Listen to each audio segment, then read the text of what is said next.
ඔන්න අද අපි ඔයාලට ගෙනාවේ අකීකරුණු පුංචි අලිපැටියගේ ලස්සන කතාවක්.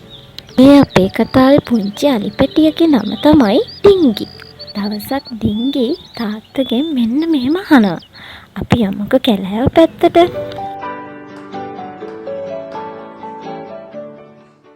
තාත්තේ සෙල්ලම් කරන්න යනවා.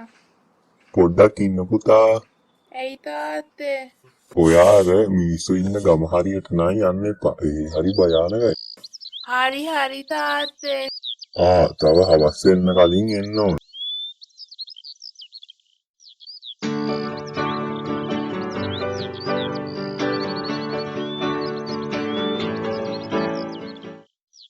ඩිංගි එනවද සෙල්ලම් කරන්නේ?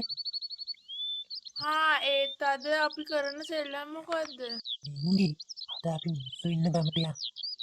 තියෙනවා රස කෑම.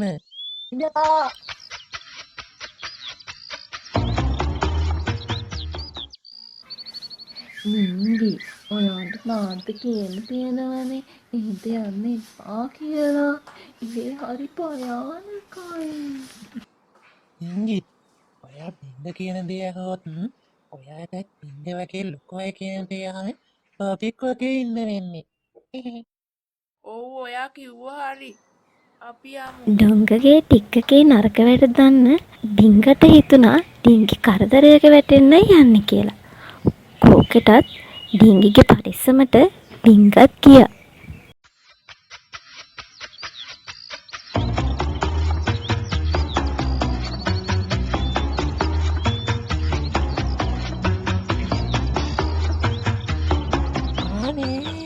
අර තියෙන්නේ කෑම. හරි ඉතින් වැඩක් කරේ. සෙල්ලාම යන කෙනා තීරේ. කවුද මනින්ම යන්නේ? හරි මං යන්නම්. ඩිංගි ඔයාට තාත්ත කියන්න තියෙනවනේ එහෙට යන්න එපා කියලා. හරි මං යන්නම්. ඩිංග කියන දේ අහන්නේ නැතිව ඩිංගි මිනිස්කමට ගියා.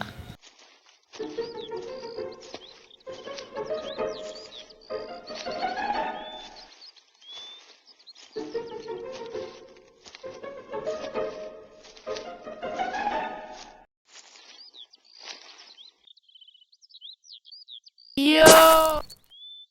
බේරගන්නෝ! අපි තුවමු. අපි මෙතන ඉඳලා මිනිස්සුන්ට අහුවුණා. මිනිස්සු අපිවත් අල්ලන් යාවි. තුවමු.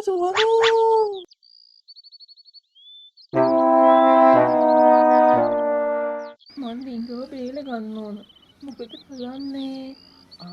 ඩිංගිගේ තාත්තට කියන්න ඕන.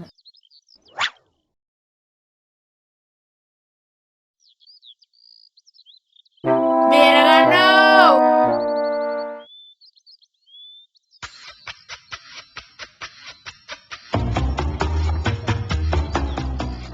ඩිංගලයි තාත්තේ. ඩිංග මිනිස්කමේ වලකට වැටුණා. මොනවා? ඩිංග මිනිස්කමේ වලකට වැටුණා. කොහොමද උනේ? ඒක පස්සේ කියන්නම්. දැන් යමු.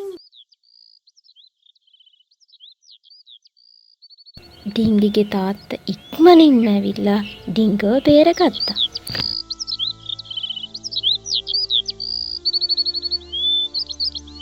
ඔයාද බේරුනේ ඩිංගි හින්දා. නරක යාළුවෝ පැනලා ගියා. ඔව් තාත්තේ අද බින්ගි නැත්තම් මම මිනිස්සුන්ට අහු වෙනවා. ඒ නිසා දින්දන් අපි හොඳ යාළුවෝ.